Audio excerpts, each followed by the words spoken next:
Hey there, my name's Jordan, and I'm a financial coach and financial planner. And today I'm your host at the Reimagine Wealth podcast, where we share imperfect stories about embodying our values, weaving just system level safety nets, and working to build the world that we want to live in, one where we all get to have our needs met and thrive.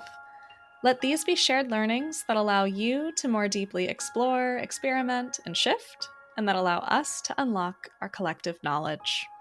This show is ad-free and available to everyone, and it wouldn't be possible without your love and support. So if you like what you're listening to, please like, review, subscribe, and share the show with those in your community. If you're able, please support my work to produce the show by becoming a paid member of my Substack, which starts at $6 a month. Link to that and more is in the show notes. Thank you so much for listening. And now let's get into the show. In this episode, you're going to hear from David Cobb, who uses he and him pronouns. David Cobb has been doing this work for many, many decades. I remember first seeing his name on the U.S. Solidarity Economy Network listserv and thinking, who is this guy? He is a people's lawyer who has sued corporate polluters. He's lobbied elected officials. He's run for public office himself. He's been arrested for nonviolent civil disobedience. And as you'll hear him talk about more in this episode, he is a self-described Marxist revolutionary. He believes we must provoke and win a nonviolent revolution for a peaceful, just, sustainable, and cooperative society if we are to survive. And that means a post-capitalist society. David was born in rural Texas. He went to law school and maintained a law practice near Houston before he dedicated himself to full-time social change efforts. In the early 2000s, he ran for the Attorney General of Texas, and later in 2004, he ran for the President of the United States on the Green Ticket Party. He also co-founded Move to Amend, a campaign for a constitutional amendment to abolish the illegitimate court-created doctrines of corporate constitutional rights. He served as the campaign manager for Jill Stein's presidential campaign in 2016. He has worked at Cooperation Humboldt. He's been a member of the North Coast People's Alliance, and he serves as a fellow for the Liberty Tree Foundation for a Democratic Revolution. He also is helping move forward with the People's Network for Land and Liberation, which you'll hear him talk about. He also hosts a Substack that if you want to listen to more of what he has to say, you can subscribe. It's called Redneck Gone Green, and I definitely encourage y'all to check that out. So with all of that, we'll get into the show. All right, welcome, David Cobb. Very happy for you to be here, and thanks so much. Usually for guests on the show, I ask them to share their own personal story about the way that money has moved through their lives or their families' lives, how it shaped you, any systemic factors that influenced that. So you can share as much or as little as you'd like about your own personal story to introduce yourself in your own words. Well, howdy, Jordan. It's a pleasure to be with you. And I want to transparently acknowledge that you and I know each other and we're friends as well as colleagues in this movement. So I often say, if you really want to understand me, there are two things that are really helpful. One is to know that I am a proud and unapologetic mama's boy. And secondly, that I was born into poverty. And those are related things because I want to let you know, Jordan, that I had the great fortune and privilege to be reared by my mama and my papa. And yes, it was rural poverty, but because I had been born out of wedlock, it was really important for those three people to make sure that I knew that I was loved, that I was wanted, that there was a place in the world for me, because they knew there were some people in that rural community who would try to make me feel a certain kind of way. And so I had the great privilege, and I like to say this for real, I reckon I had a genuinely non-traumatic childhood in those formative years, which is one of the reasons why I have such an optimism bias. Because in the formative years of my life, my lived experience was the world is safe, that if I cry, somebody will come and nurture me. And even better, I was pampered but not spoiled, which is to say, I was lovingly nurtured and disciplined to say, you have gifts, Keith. And oh, that's my middle name, David Keith Cobb. You have gifts, Keith. And we want to help you offer those gifts. And other people have gifts too. And it's a delight and a joy to help other people share their gifts with you. And I get choked up even remembering because Mama and Papa have passed, and my mama is 83 years old now, right? And I'm going to lose her soon, and it makes me tear up to even think about it. But the point is, Jordan, I grew up in poverty financially, but in such richness and a series of abundance and so forth. And so my money story has to start with a very complex understanding, lack of money, but not resources. And can you share a little bit more, David, about, or if you prefer Keith, happy to call you that too. Yeah, how did you orient? Because I think there is such a scarcity mindset around, finances, money, and then also what that means to our personal sense of safety. So growing up, how did you orient to like hearing that you felt super safe, super secure, very loved? Like, what did that look like for you? Well, Jordan, I'm glad that you went forward. And by the way, you should call me David because I kind of laugh. The only people who still call me Keith are family members. My wife and partner, who happens to be my childhood sweetheart from junior high, right? So, like anybody who's met me since college, I now go by David. But when I started to talk about Mama and Papa, it just naturally poured out. And here's what I would say is trauma-free and love and safe up to that certain age. But now I want for you and your listeners to really, and me to be courageous to say, and that little boy who adored and loved his mama is now the 62-year-old man who loves and adores his mama. And I look back and remember kind of at the age of 7, 8, maybe, like finally realizing, oh, snap, we poor. And like embarrassed and ashamed and resentful. And like, I can't bring people home because, Jordan, I know what it's like to carry a 5-gallon bucket of my family's excrement and pour it into a hole in the ground at the end of the day. And so, again, I'm not trying to outpofoke anybody. I'm saying it was really poverty. And rural poverty is different than urban poverty.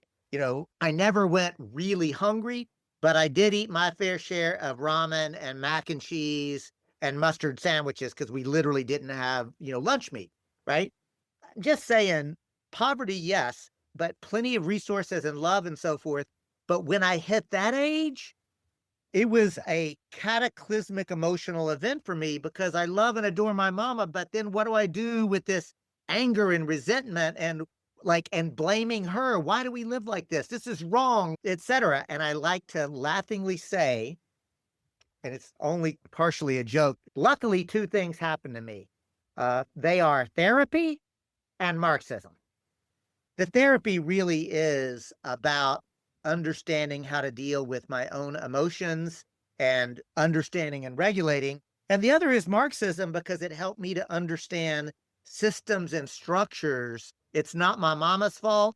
It's not poor folks' fault.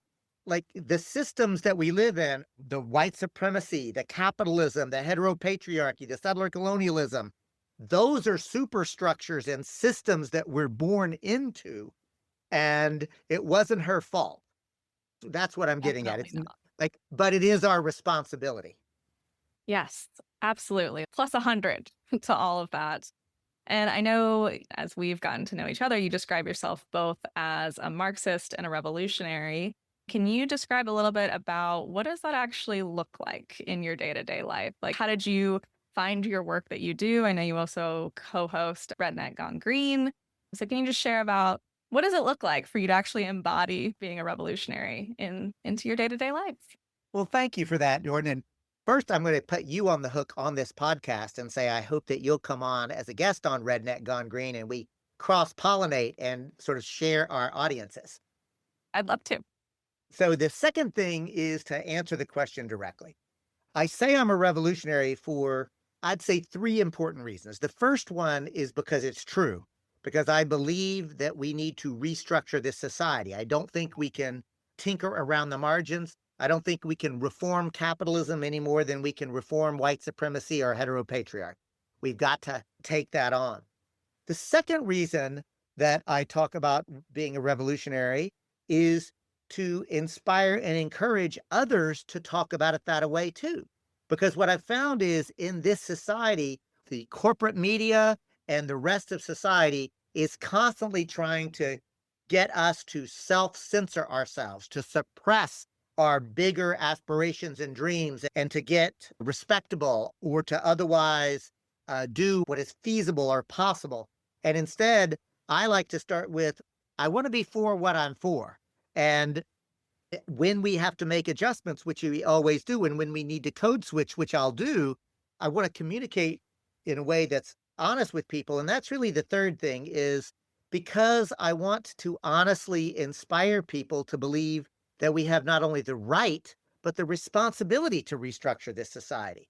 Because, Jordan, what I know is what you know, and I reckon that most people listening to this podcast know, and that is that we are living at a time where this industrialized society is consuming Mother Earth faster than she can replenish herself. We are literally destroying the planet that we depend upon for life itself. And as if that's not horrific enough, which obviously that's an existential crisis, but what really sucks is we're creating a racist, sexist, and class oppressive society with the plunder and the pillage. Like, this is insanity, and it's got to stop. And here's another bit of truth telling. I got 30 plus years as a recovering alcoholic. And one of the things that we say in that culture is to do the same thing over and over again and expecting different results is the very definition of insanity. And it's insanity to believe that we can continue this world without restructuring it. Yes, it 100% is. And it makes me think a lot about the paths in which we get there and hearing from you, like we absolutely must transform and restructure. And then also, the bumping up against the incremental change versus the revolution. And then like, when are we ready for the revolution? So I'm curious how you think about that, David. Is it always an either or? Is there incremental and revolution? Or what do you think it will take for this revolution, so to speak, to finally happen or be possible here in the so-called United States? Jordan, I'm so grateful for the clarity of the question and the invitation. And I'm not being coy when I say it's both and. I take the learning from Antonio Gramsci, the great Italian Marxist revolutionary, who talked about the idea of war of maneuver versus war of position. And to break that down a little bit, if you play games, if whoever's listening to this, if you play games, you know that there are times in a game where, like, within one or two moves, if I do this, let's make it chess. It's really easy. Within one or two moves, I can checkmate. Well, then you play a war of maneuver. You maneuver it as quickly as possible because in a couple of moves, you can win the game, right? That is how some people think that revolution is. And like they say, oh, if you mess with electoral politics, that's a fool's errand. If elections could do anything, they'd make it illegal. Don't fool with that, right? I don't believe that. I think that we are in a moment of a war of position. And again, game theory is, okay, I don't see a way to win immediately, but I can position myself in such a way to win. And so that's how I think about it. But I want to be clear, I am always a revolutionary positioning myself, and I'm not hiding from people, which is why when I engage even in electoral politics, I do it as clearly and unambiguously saying, ultimately, y'all, we have to restructure this society. And I think it's a mistake to enter into, say, electoral politics and try to pander because, oh, people are not able to hear that. We have to have these conversations. Otherwise, we'll never get there. It's why I am an unapologetic member of the Green Party, because I think we need independent political thought that is expressing itself in an understanding of deep ecology and racial and social justice and grassroots democracy and nonviolence, not pacifism, but nonviolence, right? So what I'm getting at is when you ask me the good, clear question about reform or revolution, what I think of is non-reformist reforms. How can we win reforms now that don't have to wait until we have control of the state, but can win reforms now and undermine the logic of capitalism and empire and white supremacy? And things like public banking and participatory budgeting and worker owned co ops and community land trust and universal basic income. I mean, these are all reforms that can be won now, but if they're part of a strategic orientation, they could, in fact, lead us to a revolutionary transformation in this society. I think about it very similarly, almost as like a braid, and we're braiding together different strategies to create something that's stronger. I'm also curious. I think in the movement in this work, there's a lot of challenges, even across theories, across groups. Where do you find yourself being challenged or getting stuck? And how are you working to overcome those things? Listen, that is a great question. And I love how kindly, but also clearly you invited me into an honest question of how I'm going to interpret as constructive self critique. I know you didn't use that language, but I'm using that language because I think that's where the concept of principled struggle comes into me. Because I think that we have to be honest with one another, and we also have to be clear that none of us have the answer. I do not have the answer. I've got some ideas and I've got some convictions, right? But I want to be clear, I am not dogmatic, even as I am grounded in ideological convictions. And this is really important, right? The difference between dogma and ideology. Like this dogmatic idea that this is the way it must be and we must follow the Marxist, like that I have no use for. Here is how I say it. If you claim to be a Marxist in this historic moment where we're in a global ecological collapse and we are at end stage capitalism and we're seeing techno feudalism emerge and explicit fascism coming, if you claim to be a Marxist and you're being dogmatic now, you're doing it wrong. The whole point is that nobody has actually been in this particular moment. So my answer is where I get challenged is one, although coming out of poverty, I am a cisgendered white male. And so I know that all of the toxic masculinity and all of the stuff that this culture teaches about white supremacy and heteronormativity, sexism is stuff that I have been exposed to, and it's going to come up. And when people give me a critique as a primate, like I know how the brain works, I automatically tend towards defensiveness. And so I get challenged by that. And I want to offer, and I don't always do it well, but what I try to do is to remember, get centered and grounded. If somebody is offering me a critique, if I made a mistake, I didn't do it on purpose. So I try to get myself in a position to learn best I can. Not to say that if you, as a femme-bodied person, says that I'm being sexist, I'm not saying that I'm going to agree with you. I am going to acknowledge that's how you felt, and I need to learn. And so maybe I change my conduct. Maybe I don't. This is the other thing, right? But what I have to do is get centered and grounded. Centered. That means I start at my head. I have a mind with which to think. I have eyes that I can perceive the world. I have a nose I can smell. That's another way. I can speak. I have a heart. I have courage. I've got a gut. I've got intuition. I've got a crotch. I've got, like that kind of energy. And I go all the way down to my feet because, I'm on the ground, Mother Earth. I am held here. I'm centered. So centered and grounded. I do my best. And I've done this whenever, like, I've been tear gassed by cops. I've done this whenever I was about to get into a physical fight with somebody. I have learned to do that best I can so that I can get myself in the best version of myself. I don't always succeed, but when I do, I find that's how I can bring my best version of myself. So again, where do I find challenges? when people are offering me criticisms around my whiteness, around my maleness, around my heteronormativity. And I'm doing my best not to let that interfere, but I know that gets in the way. The second way that I can find challenges sometimes is, how do people not see what to me is so obvious? Like, my gosh, white supremacy is not a theory, it's real. It's as real as gravity. You know, capitalism is destroying the planet. How can you say, oh, like, these are things that I find challenging, Jordan. Me too. Me too.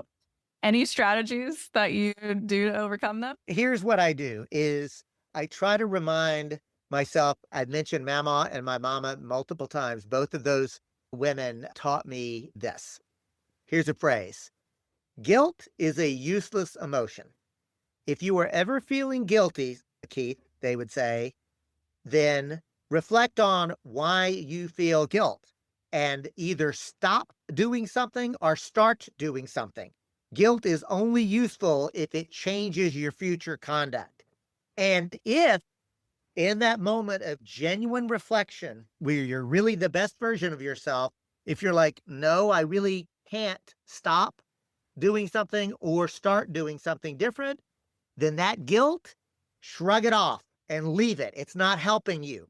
If you're feeling guilty about something and it's authentic, it's because you're not being the best version of yourself.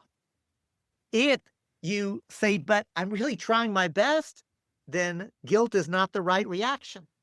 There's nothing to feel guilty about if you've tried your best. Because here's my spiritual and political practice. The goddess, as I understand that cosmological worldview, does not demand or require that I succeed or win.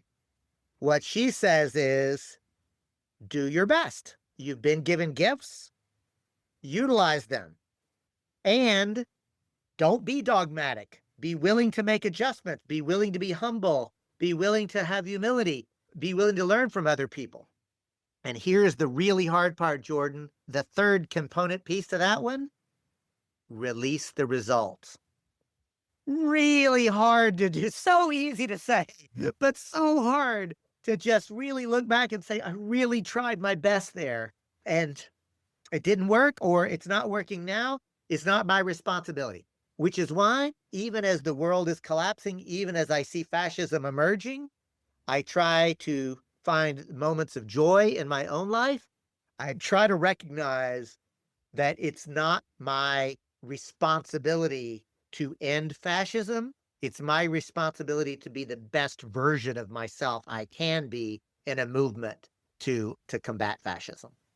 So much of that really resonates with me. All three of those things that you brought up, and really letting go, at least for me, the way I describe it is letting go of my attachment to the outcome, and also trying to just do my best and letting that be enough. And then I don't know if you've ever done the Loving Parent Guidebook, but my critical parent is like, well, there's no such thing as ever doing enough. And that's I part of the don't know that. So culture. I'm going to give you an opportunity to educate me and your podcast listeners. Tell us about that, because that sounds like a resource I'd like to know about. Well, thank you. Thanks for flipping the script. It came out of Al-Anon and is a resource that helps us interrogate these different internal dynamics that we experience. And some of the principles you might recognize, they come from the 12 steps.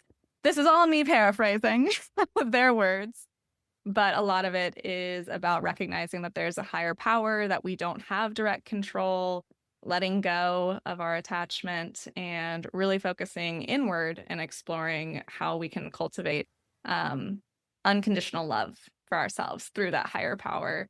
A lot is recognizing, okay, we have our inner child, which is like our most wholesome, pure self, our inner teen, which is like this angsty, maybe they're reactionary in some ways. I'm sure we can all reflect back on our teen years and see where that comes up. And then we have a critical parent, which is usually passing judgment, maybe where shame and anxiety lives. And this could be different for everybody. And then we have our loving parent, which is responsible for providing us unconditional love no matter what, and really helping reinforce that we are loved, that we are enough, that we are valuable. And through that, it's like a healing journey that you go on. and is like a workbook that you can do with people or by yourself and helps you reconnect to yourself. I am so glad I asked that question. That's beautiful. I loved the paraphrase. And it reminds me to lift up that I don't think that anyone actually learns anything, myself included, through shame and blame. I think that I forget who it was who made this argument. It's not me. Somebody sort of framed this idea that at the core, we're all motivated either by some version of love or some version of fear.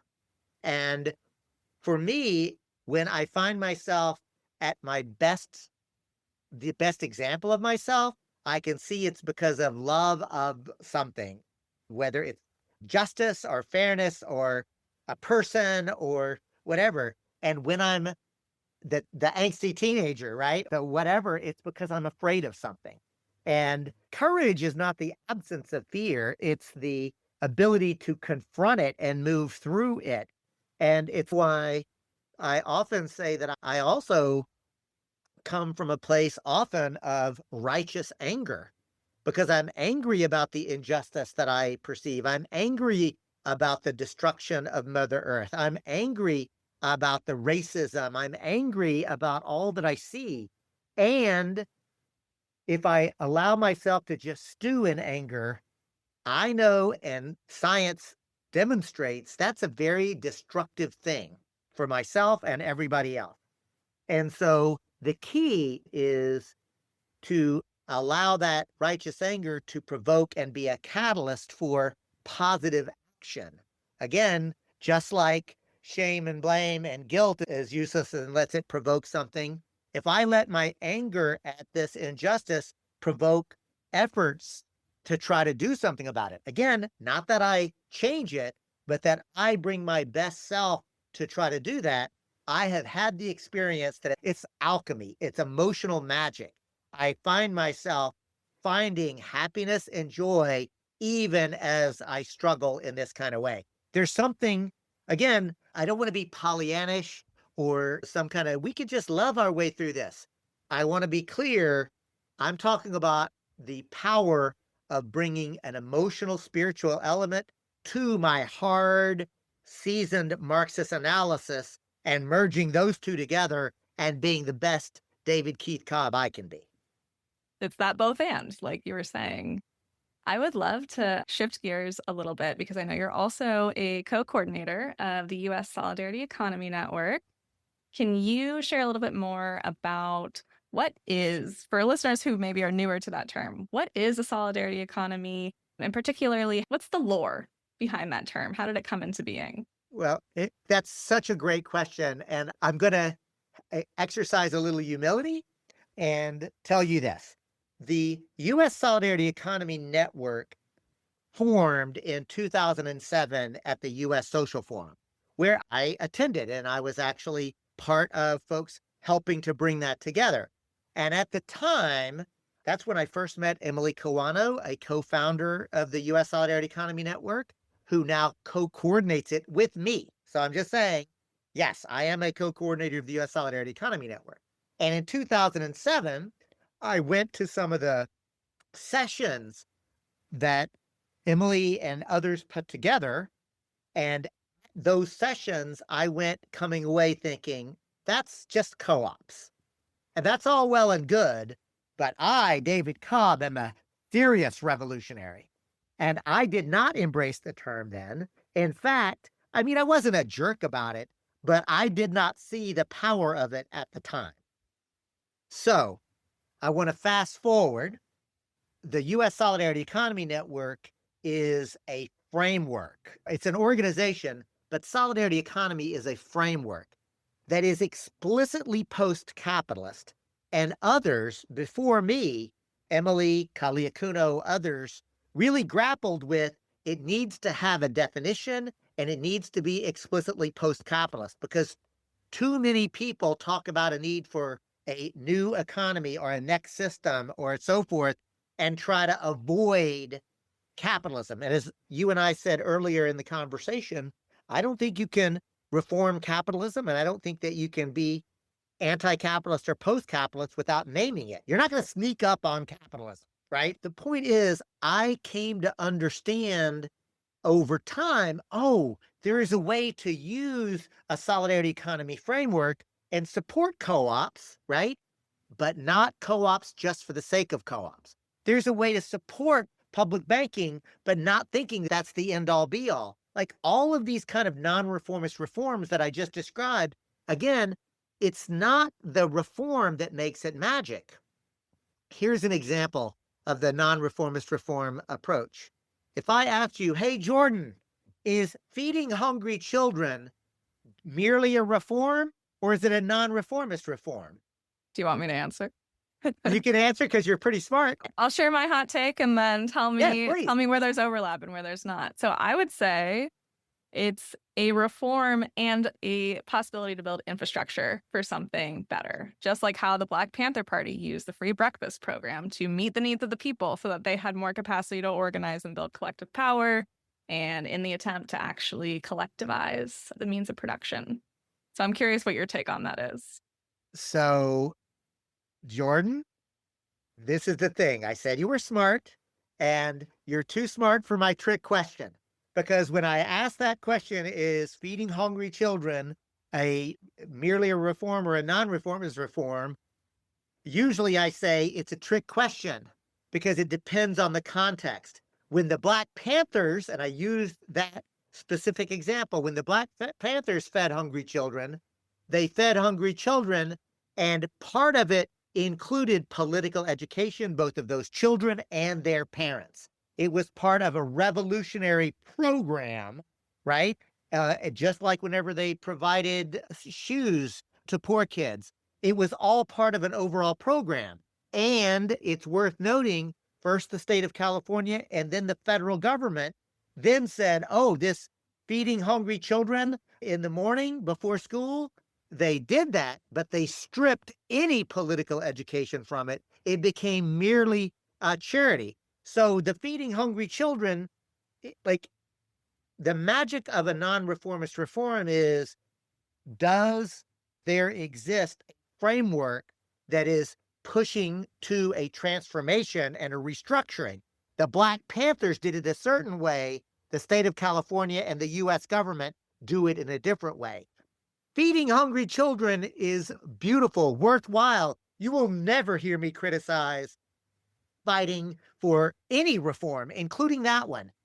I do push, though, that a solidarity economy framework has an understanding that we need to transform the political economy.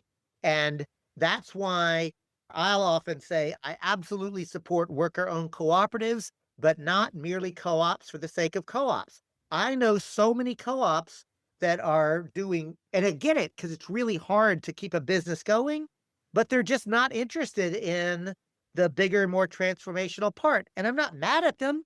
They're doing good work, and I'm glad that they have, that they found a way to fire their boss. But if all they've done is create a little pocket of, oh, I have a better life now because I don't have a boss, but the rest of the world is burning, I just don't think that's enough.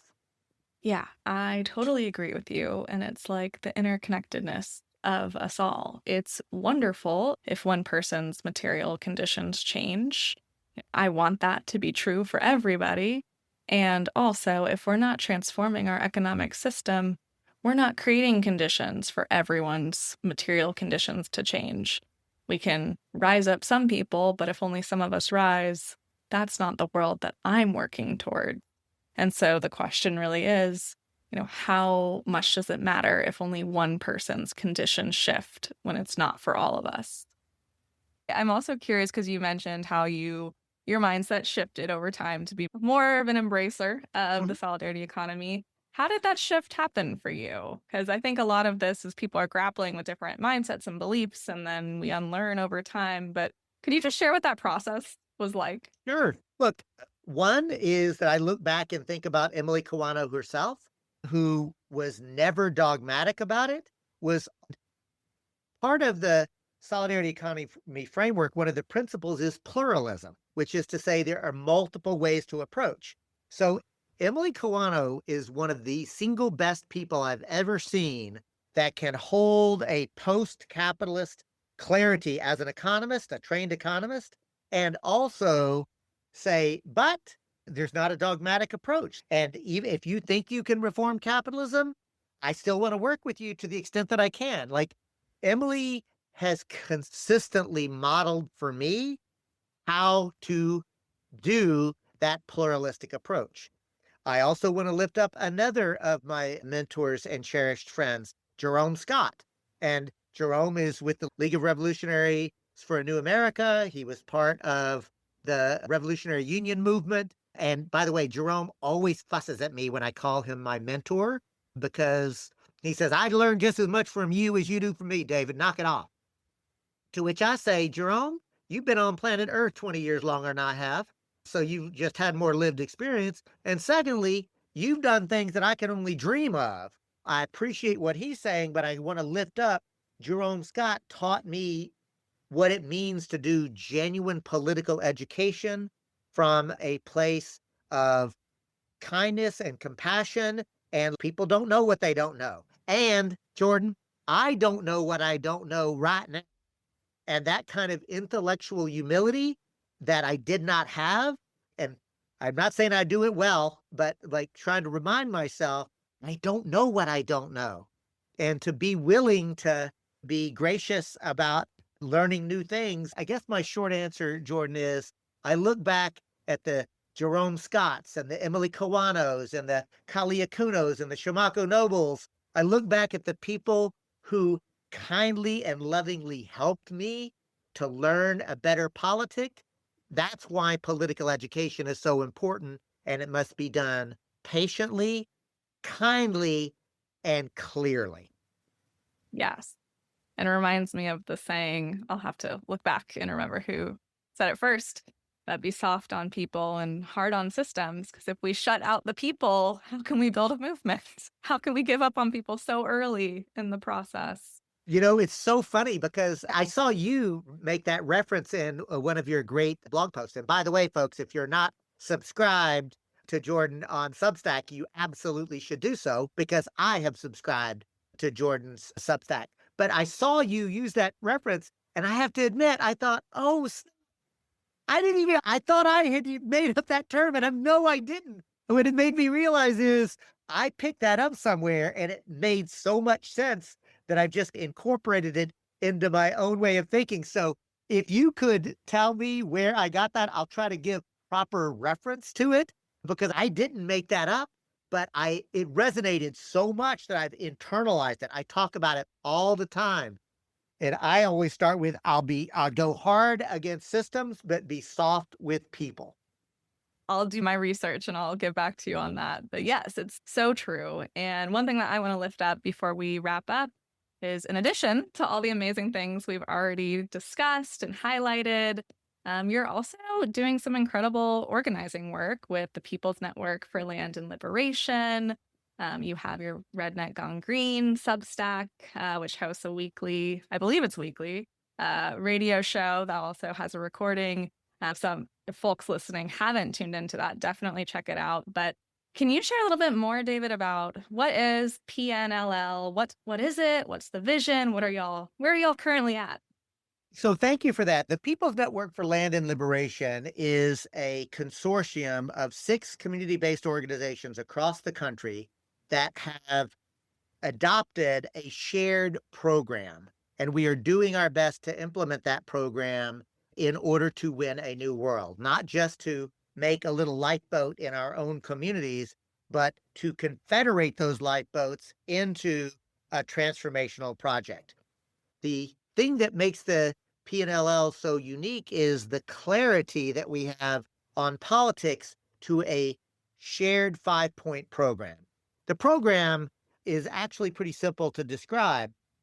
And we like to say we are succeeding in what we're doing, and we think that we have come up with a special sauce, but we do not want it to be a secret sauce. So we share it widely, like everybody should be doing this. It only works if the entire society begins to operate this way.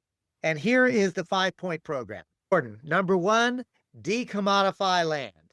And that means using things like community land trust or public trust doctrine or whatever. But the point is to get out of the Western concept of owning land as property and to get back to the indigenous worldview of being stewards of land, but also held by land. Mother Earth and Father Sky is a cosmological understanding. And I am making it clear I'm not romanticizing anything. I'm saying the worldview that my ancestors, who were from Ireland and Scotland, who lived in right relationship and that were then traumatized by the English Empire, pushed off of their land and forced to come to this continent, Turtle Island, who then traumatized people, stole their land, and pushed them off. I know that I am the descendant of both traumatized and traumatizing peoples. There's plenty of trauma to go around. The point when it comes to land is to get back into the right relationship. And so I am a guest on Wiyot ancestral territory in far northern California now. So my mama and mama and papa taught me when you're a guest, be a good guest. They taught me to do that with people, but they didn't teach me how to do that with land or with bears and forest. And it breaks my heart. They didn't teach me that because they didn't know that, because that had been lost, right? What I'm getting at is this notion of decommodifying land is not just create a community land trust. It is to change our mindset into recognizing that we need to get back to the proper balance and relationship and understanding that we have a role to play on land. And it's not like, oh, where I am now is my home and 20 miles away is the natural forest. It's all the environment, right? Like we're not doing it right. We have to get out of that atomized thinking. So decommodifying land includes land for food production and distribution using agroecology or indigenous sovereignty or permaculture, however you describe it, it still means culturally appropriate, nutritious food, localized as possible. The second part of that land is, or maybe land is a food production, but land for housing, and housing is a human right, not as a commodity, right? Again, decommodify land, decommodifying housing. One thing I say all the time, if it's a human need, as a society, we ought to be providing it for all of us outside of the profit motive. And this is what makes me a Marxist revolutionary. From each according to their ability, to each according to their need. Knock it off, this idea that somehow we can make capitalism fair and equitable. I don't think that's true. I do think that we can make markets work. I do think that there are ways to do this. Again, you don't have to be dogmatic, but this P&LL approach is decommodifying land. The second part of our program, though, is to incubate worker-owned cooperatives, but not co-ops for the sake of co-ops, to help us create and build the things that we need to provide the services that we need existing within capitalism, but not trying to become capitalist ourselves. The third part of that is community production centers using digital fabrication. I want to say that right now, we're in the third digital revolution. The first one was around telecommunications. And when that went from analog to digital, literally, it changed how communication happened, but the superstructure didn't change. Our superficial lives changed, and a couple of billionaires got created. The second digital fabrication was around computation itself, going from analog to digital, and Moore's law and computing power, blah, blah, blah. The internet and the computer completely changed how we operate, but the superstructure didn't change, so a couple of billionaires got created. I submit to you and your listeners of this podcast, we are in a third digital revolution around fabrication and manufacturing. Everything is going to shift. And if we don't democratize this technology, a couple of billionaires are going to get created, but the rest of us are going to be driven into even more precarious situations. So that third process of digital fabrication using community production centers is to not just wait until we seize the means of production. Let's create the means of production and change the modes of production, change social relationships even as we do it. Which brings me to number 4 of the 5-point program: incorporating political education into everything that we do. And not as in, did you read your Bakunin? But instead to say, no, let's have honest conversations while we're working around white supremacy and heteropatriarchy. And what is social reproduction? And why is it that in capitalism, like social reproduction in essence just means how does society reproduce itself?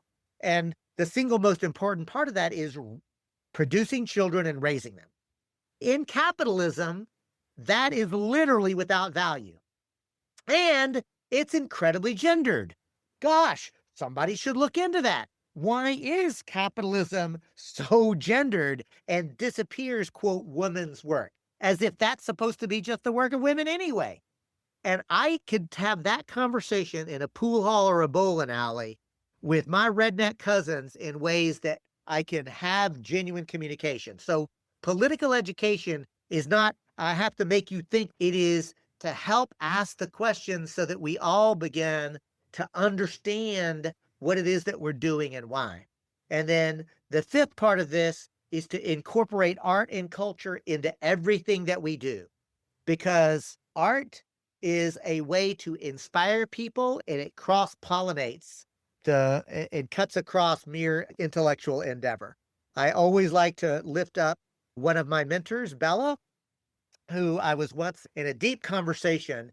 We were talking about strategy, and I said, well, look, I'm a revolutionary, and I know how critical it is for there to be art in a revolutionary movement. I am not an artist myself, but, and Bella interrupts me, everyone's an artist, David.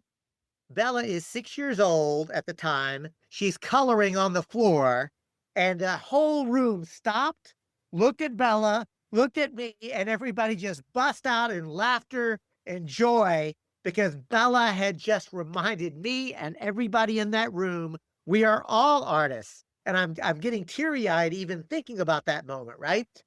So we have to remember, and this is where I want to end, Jordan, that 5-point program, our 6 nodes are all applying and adapting it in different ways, and we're having so much success. And we want to share it with others and help others to do it too. And we want to learn from people and we want to share with people. So go to the website, landandliberation.org, see what we're doing, share your recipe, add to it. It's like, look, my mama made a mean gumbo, right? What she would always say is it starts with the roux, but the thing is, different people got different roux. And it ain't like there is no such thing as the best gumbo. There is only such thing as some gumbo is delicious and some not so good, right? And the point is, if you want to keep it on the gumbo tip, is you're not going to make the same gumbo that we make in our location because your history, your lived experience, the people you're working with, you have to let all of that come in and be part of the recipe, right? So to us and to me, this revolutionary transformational process is to say, and again, back to my a recovering alcoholic, take what works and leave the rest. Oh, that was so wonderful. Thank you. And what a perfect place to end. And I just want to say thank you so much, David, for being a guest today, for sharing all your knowledge, your stories, your wisdom, the wisdom of your mentors. Shout out to Bella. Bella is doing that pedagogy right. Yes. But yeah, Another mentor, which just goes to show your mentors can be older than you or younger than you. exactly. Thank you so much for listening to the Reimagine Wealth podcast. You can find resources and links from today's episode in the show notes. And if you enjoyed this episode, please like, review, subscribe, and share this with those in your community. If you'd like to support the show, you can become a paid member of my Substack, which allows me to sustain this work and have more episodes to share in the future. Again, links to all of that and more are in the show notes. And until next time, I'm sending you resilience and warmth, and thank you so much for tuning in.